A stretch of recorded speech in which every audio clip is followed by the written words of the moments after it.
এই যে আমার ওদের খাঁচা পরিষ্কার করা হয়ে গেছে। আমি সপ্তাহে একদিন করে ক্লিন করে দিই, যাতে খুব একটা নোংরা না হয়। আর ওদের যে খাবারগুলো পড়ে তার জন্য ওখানে আমার প্লেটও পাতা রয়েছে, পরিষ্কার করার পরেই এখন ওরা খেয়ে আবার নোংরা করলো।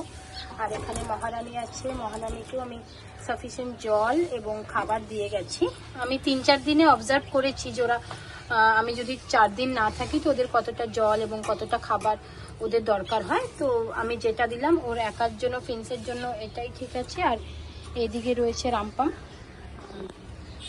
এই যে আমি একটু ঢেকে দিয়েছি কারণ এখন ঠান্ডার কাল তো, ঠান্ডা এলে ওদের খুব ঠান্ডা লাগে, তো এর জন্য পেছনটা কভার করে দিয়েছি। এদিকটাতে ভেতরেই আছে বারান্দাতে।